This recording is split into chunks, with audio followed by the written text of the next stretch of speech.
다시 하자. 예, 해주세요. 독자 여러분 반갑습니다. 커피와 음악을 사랑하고 또 사람들 만나서 이야기하는 걸 좋아하는 신호섭 목사입니다.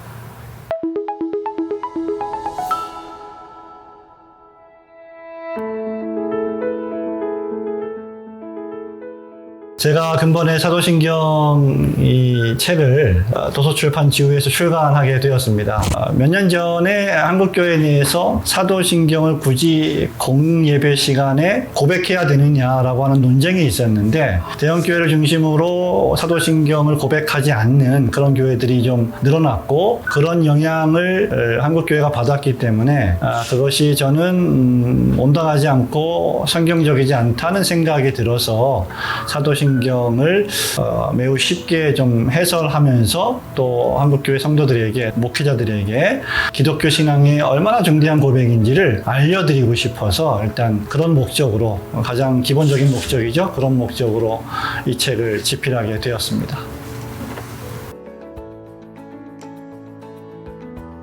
책이 작고요. 분량이 아주 작아서 제가 쓴 책 중에 분량이 작은 것으로는 가장 마음에 드는 책입니다. 앉아서 그냥 몇 시간 만에 읽어내려갈 수 있는 그런 책인데, 그런데 읽다 보면 정말 깊이 있는, 또 오랜 그 기독교 역사가 담겨있는 풍성이 담겨있기 때문에 결코 쉽게 읽어내려갈 수만은 없는 책인 것 같아요. 이 책의 특징은 사도신경이라고 하는 신앙의 고백을 교리사적 관점에서 저술했다는 겁니다. 우리의 이제 신앙이 단순히 주관적이지 않고 객관적이라는 것을 좀 강조하고 싶었고, 사도신경이라고 하는 12문장에 담겨있는 위대한 기독교 신앙의 교리들이 어느 날 갑자기 하늘에서 그냥 뚝 떨어져 나온 것이 아니고, 어떤 한 사람의 주관적인 신앙 고백이 아니라 거의 2000년 가까이 엄청난 교리적인 논쟁, 피나는 그런 신학적인 논쟁을 통해서 완성된 고백문이기 때문에 그런 측면에서 매우 가치가 있다라고 생각이 듭니다.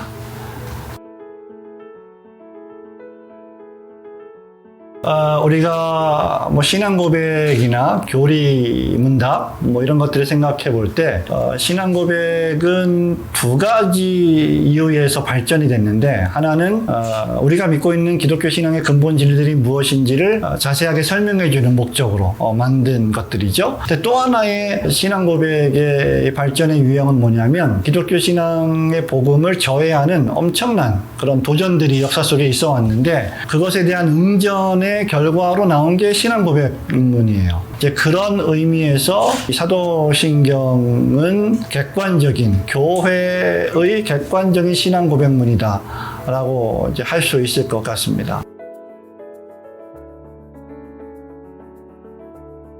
이제 기독교 신앙, 지금 우리가 믿고 있는 기독교 신앙의 핵심, 본질, 이런 것들은 어느 한 사람이 주관적으로 생각해내거나 만들어 놓은 게 아니거든요. 그러니까 우리가 하나님을 믿는다라고 말할 때 신앙의 어떤 본질을 두 가지로 생각해 볼 수 있는데, 하나는 이제 주관적인 신앙, 또 하나는 객관적인 신앙. 그런데 우리의 주관적인 신앙이 사실이고 진리인지를 어떻게 확인할 수 있느냐라고 할 때, 기독교 신앙의 2000년 역사가 만들어 놓은 위대한 신조들이 있습니다. 신앙 고백, 교리 문답서들이 있어요. 이런 것들이 기독교 신앙과 복음을 가장 잘 핵심 있게 전달해 주는, 성경을 요약해 주는 그런 문서들이라고 할 수 있습니다. 그러니까 이런 것들을 토대로 우리 기독교 신앙을 전하고 또 배우고 공부하는 것은 치명적으로 중대합니다. 오랜 세월 동안 강의하면서 또 설교하면서 깨달은 진실 가운데 하나가, 사람들이 하나님을 자기가 믿고 싶은 대로 믿는다는 거죠. 칼빈은 이런 부분에서 뭐라고 말했냐면, 타락한 인간의 마음은 우상을 만들어내는 공장이다, 공장장이다, 이렇게까지 표현을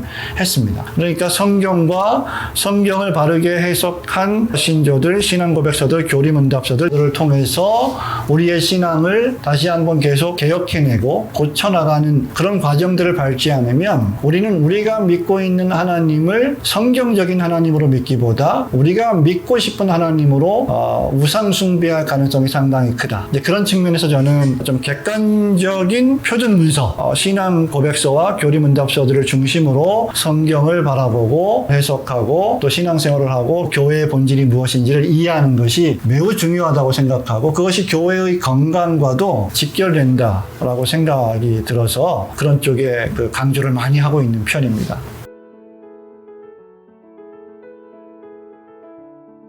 코로나 2년 6개월을 통과하면서 우리 한국교회에 가장 필요한 두 가지가 있다고 하면, 깨달아야 될 두 가지가 있다고 하면 회개가 아닌가. 지난 2년 6개월 동안 모든 것이 올스톱 됐는데 저는 한국교회가 상당 부분 개인적으로 또 공동체적으로 회개해야 될 부분이 있다라고 생각을 했습니다. 그러나 그럼에도 불구하고 동시에 하나님께서 우리에게 어려움을 주시고 고난을 허용하시는 이유는 우리를 죽이시려는 게 아니라 회복시키시고 또 돌이키시게 하려는 목적이기 때문에, 그걸 다른 말로 생각하면 위로라고 하는 단어가 많이 떠올랐어요. 또 개인적으로는 제가 위로가 필요한 사람입니다. 왜냐하면 이 신앙고백서를 공부하고 또 사도신경 문장들을 설교도 하고 강의도 하고 또 책도 썼지만, 그 한 문장 한 문장을 상세하게 공부하고 또 읽고 생각하고 묵상하고 이렇게 내려가다 보면 그것 자체가 너무 큰 위로가 돼요. 우리에게 도무지 아무런 은혜와 자비도 베푸실 필요가 없으신 분이 은혜 언약을 통해서 예수 그리스도를 보내주시고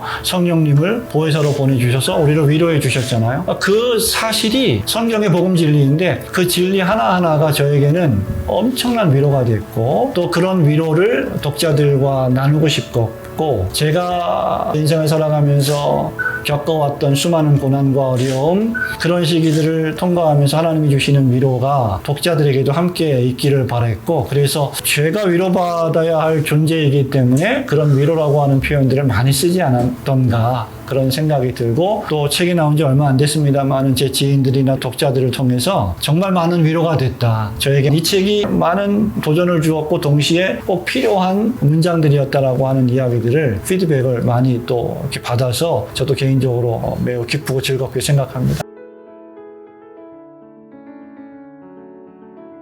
한 두 가지, 세 가지 정도 말씀드리고 싶은데, 개그 프로를 가끔씩 보는데 제목은 생각이 안 나는데 이런 프로가 있어요. 어떤 그 부잣집 아이가 조금 상대적으로 가난한 집 아이에 와서 놀다가 그 부모님이 계신데 그 최신 아이폰을 꺼내갖고 이거 봐라, 니네는 없지, 뭐 이런 프로가 있습니다. 그러면 이제 그 가난한 집 부모님 그걸 보고 막 소리를 지르면서 혼을 내죠. 제가 이 얘기를 왜 하냐면, 지난 10년, 20년 동안 최선을 다하고 열심을 다해서 이 교리교육에 대한 어떤 공감대를 불러일으켰지만, 한편으로 생각해보면 그게 일선교회에서 느낄 때 이것 봐라, 니네는 없지? 우리는 이렇게 좋은 게 있다, 이렇게 귀한 게 있다, 이렇게 너희들이 모르는 올바른 게 있다라는 자세로 은연중에 그렇게 교리교육을 시행했던 것이 아닌가. 그러니까 일선교회에서는 무슨 생각을 하냐면, 너희들은 특별한 사람들, 너희들은 우리와 뭔가 좀 다른 사람들,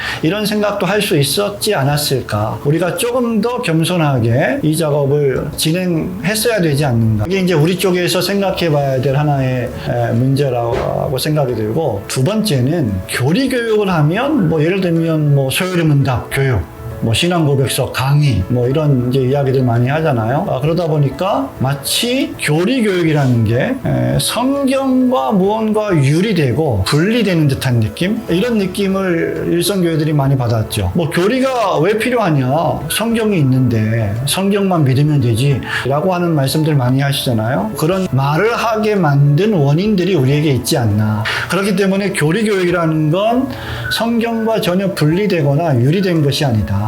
왜냐하면 성경 자체가 교리고 성경이 교리를 말하고 있기 때문에. 그러니까 이것을 일선의 성도들과 교회들과 목회자들에게 좀 더 현실적으로 깨닫게 해주는 작업들이 부족하지 않았나. 우리가 교리교육을 할 때 성경과 뭔가 다른 특별한 걸 하는 것이 아니다, 성경이 말씀하는 것을 가르치는 것이다. 이것을 좀 더 부드럽게 전달해야 될 그런 필요와 사명이 우리에게 있지 않은가, 그런 생각이 듭니다. 그런 측면에서 지난 10년, 20년 동안 교리에 대한 많은 관심이 일어났음에도 불구하고 현실적으로 이것이 현장 교회에 접목이 되지 않았던, 크게 영향을 미치지 못했던 이유가 아닌가, 우리 쪽에서 볼 때.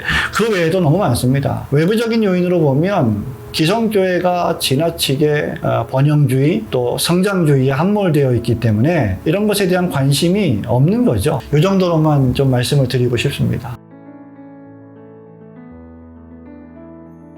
교리 설교 또는 교리 교육이라는 것은 두 가지 의미를 담고 있는데, 설교를 예를 들면 목사의 모든 설교는 교리적이어야 합니다. 성경 전체가 교리를 말하고 있기 때문에 우리가 하나님의 말씀인 성경을 설교한다라고 하면 필연적으로 교리적 설교가 될 수밖에 없습니다. 그러려면, 교리적 설교를 그래서 잘하려면 성경이 담고 있는 교리적인 교훈들에 대해서 익숙해 있어야 되고 그것을 공부해야 돼요. 그러니까 목사가 공부하지 않으면 교리적 설교할 수 없습니다. 그러니까 그런 의미에서 설교나 교리적인 교육이, 성경 교육이, 성경 공부가 철저하게 교리적이어야 한다, 이제 그런 의미고, 두 번째로 말씀드리고 싶은 건 우리의 설교가 교리적이어야 하면서 동시에 교리 그 자체를 가르칠 수 있어야 된다. 수많은 신앙고백서, 교리 문답서들이 있잖아요. 그런데 그걸 다 가르칠 수 없잖아요. 그래서 저는 이제 우리 교회에서 네덜란드 개혁교회 새일치신조, 장로교회 표준문서, 공적인 신앙고백인 미스터 표준문서인 신앙고백서, 대요리문답, 소요리문답을 실제로 가르칩니다. 설교하고 교육을 해요. 그런데 그 순서가 있어요. 어떤 순서냐면 쉬운 것부터 합니다. 그래서 제일 좋은 것은 하이데베르그 요리문답이 52조로 구성되어 있습니다. 설교하기도 좋고 교육하기도 좋아요. 그래서 이것을 첫 번째로 하는 게 제일 좋고, 그 다음이 소요리문답입니다. 그리고 그 다음이 벨직 신앙고백서가 생각보다 분량은 많지만 가르치기가 용이합니다. 그리고 그 다음이 대요리문답. 대요리문답이 상당히 분량이 크고 많아요. 그리고 그 다음이 웨스트민스터 신앙고백서. 이건 설교하기도 까다롭고 교육하기도 까다로워요. 그리고 제일 마지막이 돌트 신경입니다. 이것은 진짜 까다로워요. 그러니까 쉬운 것부터 기독교의 근본 교리들을 굳건하게 만들어 놓은 상태에서 어려운 주제들을 다뤄야 교회가 건강해지고 성도들이 건강해지고 어려움이 생기지 않아요. 그런 의미에서 가장 중요한 건 뭐냐면 하이데베르그 요리문답 안에 있는 사도신경이에요. 칼빈과 동역했고 칼빈의 제자였던 올레비아누스가 사도신경 해설을 썼는데요. 그 제목이 뭐냐면 굳건한 토대입니다. 최근에 도서출판 언약에서 이 책이 나왔어요. 사도신경에 굳건한 토대예요. 그러므로 모든 교리 교육을 시행하기 전에 가장 먼저 해야 될 부분이 있다면 이것이다. 저는 그렇게 생각을 해요. 그래서 하이데베르그 요리문답을 시작할 때도 1, 2, 3문 시작을 하고 바로 사도신경을 먼저 공부하는 것도 괜찮습니다. 순서대로 쭉 안 가도 돼요. 근데 가장 근본적인 교육 교재가 있다고 하면 사도신경이라고 하는 거죠. 그리고 왜 이게 중대하냐면 역사상에 존재하는 수많은 신앙고백서들, 교리문답서들, 신조들 전부 그 구조가, 내용이 사도신경에 기초하고 있어요. 이것에 기초해서 다 공부를 시작을 합니다. 그러니까 사도신경부터 공부하시고 이번 기회에 제가 쓴 사도신경으로 여러분 교회에서 공부를 하시면 큰 유익이 있을 것 같습니다.